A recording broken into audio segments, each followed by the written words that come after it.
ಶ್ರೀಪಾದರಾಜಂ ಶರಣಂ ಪ್ರಪದ್ಯೆ. ಅಧ್ಯಾಯ 2. ಶಂಕರ ಭಟ್ಟರಿಗೆ ಶ್ರೀ ಸಿದ್ಧ ಯೋಗೀಂದ್ರ ದರ್ಶನ. ಶಂಕರ ಭಟ್ಟನಾದ ನನಗೆ ಮರುತ್ವಮಲೆಯಲ್ಲಿ ಆದ ಆಶ್ಚರ್ಯ ಅನುಭವಗಳನ್ನು ನೆನಪು ಮಾಡಿಕೊಳ್ಳುತ್ತಾ ಅದೆಷ್ಟೋ ಪುಣ್ಯಕ್ಷೇತ್ರಗಳನ್ನು ದರ್ಶಿಸುತ್ತಾ ಶ್ರೀಪಾದ ಶ್ರೀವಲ್ಲಭರ ದಿವ್ಯ ನಾಮವನ್ನೇ ಹೇಳುತ್ತಾ ಪ್ರಯಾಣಿಸುತ್ತಿದ್ದೆನು. ಊಟೋಪಚಾರಗಳು ಸ್ವಯಂ ಸಿದ್ಧಿಸುತ್ತಿದ್ದವು. ಪಾಂಡ್ಯ ದೇಶದ ಕದಂಬವನದಲ್ಲಿನ ಅತೀ ಪ್ರಭಾವಿತ ಶಿವಲಿಂಗ ದರ್ಶನ ನಂತರ ನನ್ನ ಆಯಾಸವು ಸುಧಾರಿಸಿತು. ಮುಂದುವರಿಯಲು ಶ್ರೀ ಸಿದ್ಧ ಯೋಗೀಂದ್ರರ ಆಶ್ರಮ ತಲುಪಿದೆ. ಶ್ರೀಗಳ ಪಾದ ನಮಸ್ಕಾರದಿಂದ ಭಾರವಾಗಿದ್ದ ನನ್ನ ದೇಹ ಹತ್ತಿಯಂತೆ ಸಡಿಲಗೊಂಡಿತ್ತು. ಶ್ರೀಪಾದ ಶ್ರೀವಲ್ಲಭ ದರ್ಶನ ಪ್ರಾಪ್ತಿರಸ್ತು ಎಂದು ಆಶೀರ್ವಾದಿಸಿದರು. ನಂತರ ಯೋಗೀವರೆಣ್ಯರು, ಮಗುವೇ ಶಂಕರ ಭಟ್ಟ, ನೀನು ಇಲ್ಲಿ ನೋಡಿದ ಶಿವಲಿಂಗ ಮಹಾಮಹಿಮಾನ್ವಿತವಾದದ್ದು. ಸಾಕ್ಷಾತ್ ಇಂದ್ರನು ನಿರ್ಮಿಸಿದ ಆಲಯವೆಂದು ಪ್ರತೀತಿ. ವೃತ್ತಾಂತ ಕೇಳು. ಪೂರ್ವದಲ್ಲಿ ದೇವೇಂದ್ರನು ಎಲ್ಲ ರಾಕ್ಷಸರನ್ನು ಜಯಿಸಿ ಶಿಕ್ಷಿಸಲು ಹೊರಟನು. ಒಬ್ಬ ರಾಕ್ಷಸ ತಪ್ಪಿಸಿಕೊಂಡು ಓಡಿ ಹೋಗಿ ದೂರ ಪ್ರದೇಶದಲ್ಲಿ ತಪಸ್ಸು ಮಾಡತೊಡಗಿದ. ಇದನ್ನು ತಿಳಿದ ದೇವೇಂದ್ರನು ತಪಸ್ಸಿನಲ್ಲಿದ್ದವನನ್ನೇ ವಧಿಸಿದನು. ಆ ಕಾರಣ ದೇವೇಂದ್ರನು ಕಳಾವಿಹೀನರಾಗಿ ಹೋದನು. ಅನೇಕ ಪುಣ್ಯಕ್ಷೇತ್ರಗಳನ್ನು ದರ್ಶಿಸಿ ಬರುತ್ತಿರಲು ಈ ಪ್ರದೇಶದ ಪಾಂಡ್ಯ ದೇಶದ ಕದಂಬವನಕ್ಕೆ ಬಂದಾಗ ತನ್ನ ಪಾಪಗಳೆಲ್ಲವೂ ಕರಗಿ ಹೋದಂತೆ ತಿಳಿದು ಆಶ್ಚರ್ಯಗೊಂಡು ಆ ಪ್ರದೇಶವನ್ನೆಲ್ಲ ಹುಡುಕಲು ಈ ಶಿವಲಿಂಗ ಲಭಿಸಿತು. ಅದಕ್ಕೆ ಒಂದು ಆಲಯವನ್ನು ನಿರ್ಮಿಸಿದನು. ಈ ಸ್ವಯಂಭೂ ಶಿವಲಿಂಗವು ಸರ್ವ ಮಂಗಳಪ್ರದವೂ ಸಹ. ಎಷ್ಟೋ ಪುಣ್ಯಾತ್ಮರಿಗೋ ಇದರ ದರ್ಶನ ಭಾಗ್ಯ. ಅದು ನಿಜ. ಶ್ರೀ ದತ್ತಪ್ರಭುಗಳ ಭಕ್ತರಿಗೆ ಸುನಾಯಾಸವಾಗಿ ಪುಣ್ಯ ಪುರುಷರ ಮತ್ತು ಪುಣ್ಯ ಸ್ಥಳಗಳ ದರ್ಶನವಾಗುತ್ತದೆ ಎಂದರು. ನಾನು ಯೋಗೀಂದ್ರರಿಗೆ ಮರುಪ್ರಣಾಮ ಮಾಡಲು ಹೊರಟಾಗ ಅವರು ನನ್ನನ್ನು ಇನ್ನೊಮ್ಮೆ ಶಿವಲಿಂಗ ದರ್ಶನ ಮಾಡಿಕೊಂಡು ಬರಲು ಆದೇಶಿಸಿದರು. ನಾನು ಆ ಪ್ರಾಂತಕ್ಕೆ ಹೋದಾಗ ಆಶ್ಚರ್ಯ, ನಾನು ಕಂಡಿದ್ದೇ ಬೇರೆ. ಆ ಪುರಾತನ ಶಿವಾಲಯವೇ ಇಲ್ಲ. ಮೇಲ್ಪಟ್ಟು ಅಲ್ಲಿ ಜನಸಂದಣಿ ಮತ್ತು ಒಂದು ಸುಂದರವಾದ ಪಟ್ಟಣವೇ ಇತ್ತು. ಮಧುರಾನಗರವೆಂದು ತಿಳಿದೆ. ಮತ್ತು ಇದ್ದ ಆಲಯ ಶ್ರೀ ಮೀನಾಕ್ಷಿ ಸುಂದರೇಶ್ವರಾಲಯ. ಆ ದೇವತಾ ಮೂರ್ತಿಗಳ ದರ್ಶನದ ನಂತರ ಯೋಗೀಂದ್ರರ ಬಳಿ ನನ್ನ ಈ ಅನುಭವದ ದೊಡ್ಡ ಪ್ರಶ್ನೆಯನ್ನೇ ಹೊತ್ತಿ ಹೋಗಲು ಪ್ರಯತ್ನಿಸಿದಾಗ ನನಗೆ ಯೋಗೀಂದ್ರರ ಆಶ್ರಮವೇ ಕಾಣಲಿಲ್ಲ. ಆಶ್ಚರ್ಯದಿಂದ ನಿಂತಿರಲು ನನ್ನನ್ನೇ ಹಿಂಬಾಲಿಸುತ್ತಾ ಬರುತ್ತಿರುವ ಒಂದು ದೊಡ್ಡ 3 ತಲೆಯ ಸರ್ಪ ಕಾಣಿಸಿತು. ಅದರ 3 ತಲೆಯ ಮೇಲೆ ಸುಪ್ರಕಾಶಿಸುತ್ತಿರುವ 3 ಮಣಿಗಳು ಆ ಪ್ರಾಂತವನ್ನೆಲ್ಲ ತೇಜೋಮಯಗೊಳಿಸಿತ್ತು. ನಾನು ಭಯದಿಂದ ಶ್ರೀಪಾದ ಶ್ರೀವಲ್ಲಭರ ನಾಮವನ್ನು ಮನಸಾರೆ ಉಚ್ಚರಿಸುತ್ತಾ ಮುಂದೆ ನಡೆದೆ. ಆಶ್ಚರ್ಯಕರವಾಗಿ ನಾನು ಶ್ರೀ ಸಿದ್ಧ ಯೋಗೀಂದ್ರರ ಆಶ್ರಮವನ್ನು ತಲುಪಿದೆ. ನಂತರ ಆ ಸರ್ಪವೂ ಕಾಣೆ, ಅದರೊಂದಿಗಿದ್ದ ಕಾಂತಿಯನ್ನೂ ಕಾಣೆ. ಶ್ರೀ ಸಿದ್ಧ ಯೋಗೀಂದ್ರರು ಮುಗುಳ್ನಗೆಯಿಂದ ನನ್ನನ್ನು ಕೂರಿಸಿ ತಿನ್ನಲು ಕೊಟ್ಟು ಒಳ್ಳೆಯ ಮಾತನಾಡುತ್ತಿದ್ದರೂ ನನ್ನ ಎದೆ ಹೊಡೆತ ಇನ್ನೂ ಇತ್ತು. ಆಗ ಅವರು ತಮ್ಮ ದಿವ್ಯ ಹಸ್ತದಿಂದ ನನ್ನ ಎದೆಯನ್ನು ಮತ್ತು ತಲೆಯನ್ನು ಸ್ಪರ್ಶಿಸಲು ಎದೆ ಹೊಡೆತ ಕಡಿಮೆ ಆಗುವುದಷ್ಟೇ ಅಲ್ಲದೆ ಶರೀರವು ತೂಕವಿಲ್ಲದಂತೆ ಆಗಿ ಹೋಯಿತು. ಅಷ್ಟೇ ಅಲ್ಲ, ನನ್ನ ಮನಸ್ಸಿನಿಂದ ಕೆಟ್ಟ ಭಾವನೆಗಳು ಮತ್ತು ಕೆಟ್ಟ ಊಹೆಗಳು ನನ್ನ ನಿಶ್ವಾಸದಲ್ಲಿ ಈಚೆಗೆ ಹೊರಟು ಹೋಗುವಂತೆ ಇದ್ದವು. ಶರೀರವು ಮತ್ತಿನಿಂದ ಕೂಡಿತ್ತು. ಶ್ರೀ ದತ್ತರ ಮಹಿಮೆ, ಶ್ರೀಪಾದರ ಅನುಗ್ರಹ ಪಡೆಯಲು ಬೇಕಾದ ಯೋಗ್ಯತೆ. ಆ ವಿಧವಾಗಿ ನಾನು ಸಂದಿಗ್ಧ ಸ್ಥಿತಿಯಲ್ಲಿರಲು ಸಿದ್ಧ ಯೋಗೀಂದ್ರರು, ಶಂಕರ ಭಟ್ಟ, ನಾನು ಶ್ರೀ ದತ್ತಾತ್ರೇಯರ ಆಜ್ಞೆಯಂತೆಯೇ ಮೊದಲು ಶಿವಲಿಂಗವನ್ನು ನಂತರ ಶ್ರೀ ಸುಂದರೇಶ್ವರನನ್ನು ನಿನ್ನ ಅನುಭವಕ್ಕೆ ಪ್ರಸಾದಿಸಿದೆ. ನಿಜಕ್ಕೂ ಇವೆರಡೂ ಒಂದೇ. ನಿನ್ನ ಮುಂದೆ ಈಗ ಇರುವ ಸೃಷ್ಟಿ ಎಲ್ಲ ಮಾಯೆ ಎಂದು ನಿನಗೆ ಅರ್ಥವಾಗಲು ನಿನಗೆ ಮೊದಲು ದೇವೇಂದ್ರ ಪ್ರತಿಷ್ಠಾಪಿಸಿದ ಶಿವಲಿಂಗವನ್ನು ಮತ್ತು ಅಂದಿನ ಪರಿಸರವನ್ನು ನಂತರ ವರ್ತಮಾನ ಸ್ಥಿತಿಗತಿಗಳನ್ನು ತೋರಿಸಲಾಯಿತು. ಎಲ್ಲ ಚೈತನ್ಯ ಸ್ವರೂಪವೇ. ಶ್ರೀ ದತ್ತಪ್ರಭುಗಳ ಸಂಕಲ್ಪದಂತೆ ಭವಿಷ್ಯತ್ತು ವರ್ತಮಾನ ಕಾಲವಾಗಿಯೂ ವರ್ತಮಾನ ಭೂತಕಾಲವಾಗಿಯೂ ಬದಲಾಯಿಸಬಹುದು. ಶ್ರೀ ದತ್ತಪ್ರಭುಗಳ ಚೈತನ್ಯ ನಿತ್ಯ ವರ್ತಮಾನ. ಇಲ್ಲಿಯವರೆಗೂ ನಡೆದಿದ್ದು, ಇಂದು ನಡೆಯುತ್ತಿರುವುದು ಮತ್ತು ಭವಿಷ್ಯದಲ್ಲಿ ನಡೆಯಲಿರುವುದೆಲ್ಲ ಪ್ರಭುಗಳ ಸಂಕಲ್ಪದಂತೆಯೇ. ಒಂದು ವಿಷಯ ನಡೆಯಲು ಆಗಲಿ, ನಡೆಯದಿರಲು ಆಗಲಿ, ಅಥವಾ ಬೇರೊಂದು ವಿಧದಲ್ಲಿ ವಿನೂತನ ಪದ್ಧತಿಯಲ್ಲಿ ನಡೆಯಲು ಶ್ರೀ ದತ್ತಪ್ರಭುಗಳ ಸಂಕಲ್ಪವೇ ಸರಿ. ಯಾವ ಮಹಾ ಸಂಕಲ್ಪದಲ್ಲಿ ಸೃಷ್ಟಿ ಸ್ಥಿತಿ ಲಯಗಳು ನಡೆಯುತ್ತಿರುವೆಯೋ ಆ ಮಹಾ ಸಂಕಲ್ಪದ ಸ್ವರೂಪವೇ ಶ್ರೀ ದತ್ತಾತ್ರೇಯರು. ಆ ಮಹಾತ್ಮರೇ ಶ್ರೀಪಾದ ಶ್ರೀವಲ್ಲಭರಾಗಿ ಈ ಭೂಮಂಡಲದಲ್ಲಿ ಅವತರಿಸಿರುವರು. ಶ್ರೀ ಪೀಠಿಕಾಪುರ ನಿವಾಸಿಗಳು ಅವರನ್ನು ಸರಿಯಾಗಿ ಗುರುತಿಸಲಿಲ್ಲ.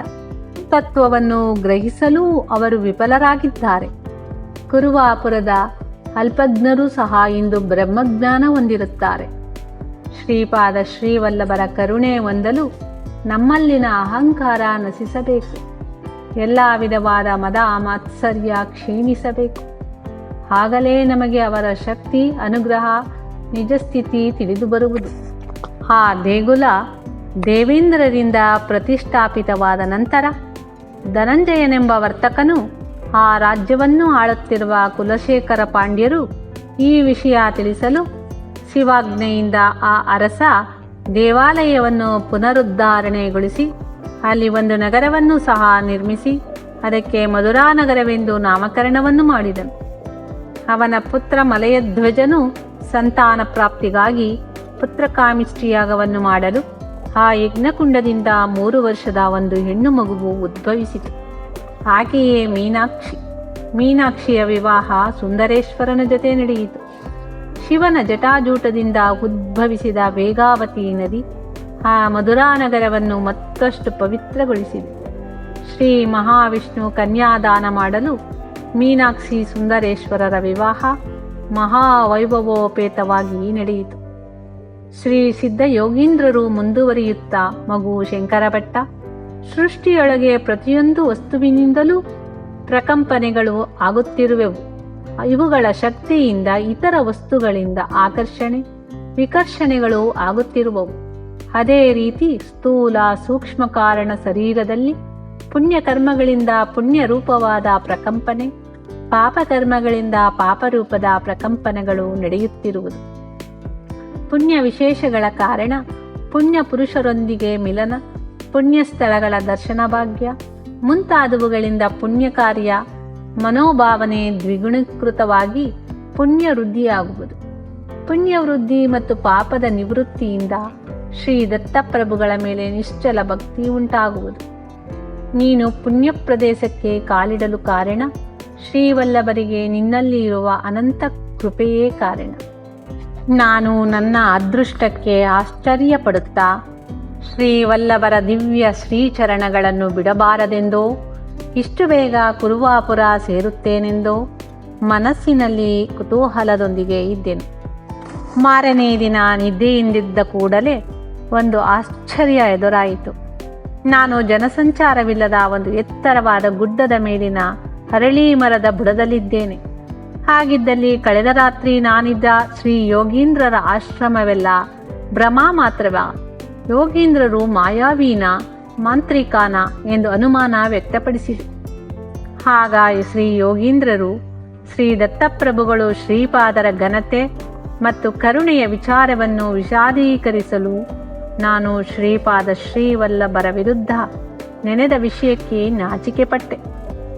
ಮನಸ್ಸಿನಲ್ಲಿ ಹೀಗೆ ವಿಧ ವಿಧವಾದ ಯೋಚನೆಗಳು ಹೊರಗೆ ಬರುತ್ತಿರಲು ನಾನು ನನ್ನ ಮೂಟೆಯನ್ನು ಸರಿಪಡಿಸಿಕೊಂಡು ಪ್ರಯಾಣವನ್ನು ಮುಂದುವರಿಸಿದೆ.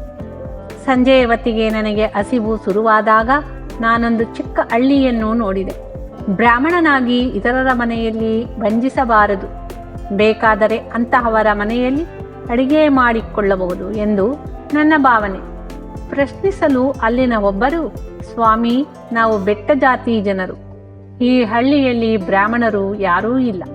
ನಾನು ಇಲ್ಲಿನವರಿಗೆಲ್ಲ ದೊಡ್ಡವನು. ನಿಮಗೆ ಅಭ್ಯಂತರವಿಲ್ಲದಿದ್ದರೆ ಹಣ್ಣು ಮತ್ತು ಅಪ್ಪಟವಾದ ಜೇನುತುಪ್ಪ ಕೊಡುತ್ತೇನೆ, ದಯವಿಟ್ಟು ಸ್ವೀಕರಿಸಿ ಎಂದು ನುಡಿದರು. ಮಾರ್ಗದ ಮಧ್ಯದಲ್ಲಿ ಹಾಗೆ ತಿನ್ನಲು ಊಟ ಇತರರಿಂದ ತೆಗೆದುಕೊಂಡರೂ ತಪ್ಪಿಲ್ಲವೆಂದು ಸ್ವೀಕರಿಸಿ ತಿನ್ನುವುದಕ್ಕೂ ಮುನ್ನ ಕೆಲವು ಕಾಗೆಗಳು ನನ್ನನ್ನು ಹಿಂಬಾಲಿಸಿ ಚುಚ್ಚಲಾರಂಭಿಸಿದವು. ಆ ಹಿರಿಯ ಸ್ವಾಮಿ, ಇಲ್ಲಿನ ಕಾಗೆಗಳು ಯಾರನ್ನೂ ಹೀಗೆ ಹಿಂಬಾಲಿಸಿ ಬಾಧಿಸುವುದಿಲ್ಲ. ನೀವು ಯಾರೋ ಸಿದ್ಧಪುರುಷರನ್ನು ನಿಂದಿಸಿದಂತಿದೆ. ಅದರ ಪರಿಣಾಮವೇ ಇದು. ನಾವು ನಿಮಗೆ ಸಹಾಯ ಮಾಡಿ ಆ ಋಷೀಶ್ವರನ ಕೋಪಕ್ಕೆ ಸಿಕ್ಕಲಾರೆವು, ಕ್ಷಮಿಸಿ ಎಂದು ನುಡಿದರು. ಹಾಗೆ ಲಭಿಸಿದ ಹಣ್ಣು, ಜೇನುತುಪ್ಪ ಉಣ್ಣಲಾರದೆ ಕಾಗೆಗಳ ಹೊಡೆತದಿಂದ ರಕ್ತ ಸುರಿಯುತ್ತಿರಲು ಹೀಗೆ ಆಲೋಚಿಸಿದೆ. ಆ ಯೋಗೀಂದ್ರರನ್ನು ಶಂಕಿಸಿದ್ದು ನಿಜ. ಆದರೆ ಆ ಮಹಾನುಭಾವರೇ ನನಗೆ ಶ್ರೀವಲ್ಲಭರ ದರ್ಶನ ಪ್ರಾಪ್ತಿ ಆಗುವುದೆಂದರಲ್ಲವೇ? ಬಹುಶಃ ನಾನು ಮಾಡಿದ ಪಾಪಗಳೆಲ್ಲ ಈ ತರಹದ ಶಿಕ್ಷೆಗಳಿಂದ ನಶಿಸಬಹುದೆಂದು ಶ್ರೀಪಾದ ಶ್ರೀವಲ್ಲಭ ಶರಣು ಶರಣು ಎಂದು ಜಪಿಸುತ್ತಾ ಒಂದು ಔದುಂಬರ ವೃಕ್ಷದ ನೆರಳಲ್ಲಿ ಕುಳಿತೆನು. ನನ್ನ ಶರೀರದಿಂದ ದುರ್ಗಂಧ ಬರುತ್ತಿತ್ತು. ಶ್ರೀ ದತ್ತಪ್ರಭುಗಳ ನಿವಾಸ ಸ್ಥಾನವಾದ ಈ ಔದುಂಬರ ವೃಕ್ಷ ನನ್ನನ್ನು ರಕ್ಷಿಸಲೆಂದು ಬೇಡುತ್ತಿದ್ದೆ. ಆದರೆ ಅದಕ್ಕೆ ವಿರುದ್ಧವಾಗಿ ಅಲ್ಲಿನ ಕೆಲವು ವಿಷಸರ್ಪಗಳು ನನ್ನನ್ನು ಕಚ್ಚಿದವು. ಅದರ ಪರಿಣಾಮ ಬಾಯಿಯಿಂದ ನೊರೆ ಬರುತ್ತಿರಲು ನಾನು ಸಾಯುವುದು ಸತ್ಯವೆಂದು ನೆನೆದೆ. ಸೂರ್ಯಾಸ್ತ ಸಮಯಕ್ಕೆ ನಾನು ಹಾಗೆಯೇ ಬಿದ್ದಿರಲು ಆ ದಾರಿಯಲ್ಲಿ ಕೆಲವು ರಜಕರು ಬಟ್ಟೆಗಳನ್ನು ಒಗೆದು ಕತ್ತೆಗಳ ಮೇಲೆ ಮೂಟೆಗಳನ್ನಿಟ್ಟು ಅವರ ಮನೆಗಳಿಗೆ ವಾಪಸ್ಸಾಗುತ್ತಿದ್ದರು. ನಾನು ಬ್ರಾಹ್ಮಣನೆಂದು ತಿಳಿದು ಮೊದಲಿಗೆ ಸಂಕೋಚಪಟ್ಟರು. ನಾನಿದ್ದ ಸ್ಥಿತಿ ಕಾರಣ ನನ್ನನ್ನು ಒಂದು ಕತ್ತೆಯ ಮೇಲೆ ಅವರ ಮನೆಗೆ ಕರೆದೊಯ್ದು ಗಿಡಮೂಲಿಕೆಗಳ ಮತ್ತು ಅವುಗಳ ರಸದಿಂದ ಹಾವಿನ ವಿಷ ತೆಗೆಯತೊಡಗಿದರು. ಆ ಸಮಯ ನನಗೆ ಅತಿಯಾದ ನೋವು ಆಗುತ್ತಿತ್ತು. ಇಬ್ಬರು ಬಲಿಷ್ಠರು ನನ್ನನ್ನು ಗಟ್ಟಿಯಾಗಿ ಹಿಡಿದುಕೊಂಡಿದ್ದರು. ಆ ಚಮ್ಮಾರನು ನನ್ನಲ್ಲಿನ ವಿಷ ತೆಗೆದು ಗಾಯಗಳನ್ನು ಸಾಕಷ್ಟು ನಯ ಮಾಡಿದನು. ಆ ರಾತ್ರಿ ಅವರ ಮನೆಯಲ್ಲಿಯೇ ಇದ್ದೆ. ಆ ರಾತ್ರಿಯೆಲ್ಲ ಆ ವೈದ್ಯ ದತ್ತದಿಗಂಬರ, ಶ್ರೀಪಾದವಲ್ಲಭ ದತ್ತದಿಗಂಬರ ಎಂದು ಸಂಕೀರ್ತನೆ ಮಾಡುತ್ತಿದ್ದನು. ಅತ್ಯಂತ ಶ್ರಾವ್ಯವಾಗಿ ಕೇಳಿ ಬರುತ್ತಿರುವ ಆ ನಾಮ ಸಂಕೀರ್ತನೆ ನನ್ನ ಹೃದಯವ ಆನಂದಪಡಿಸಿತು.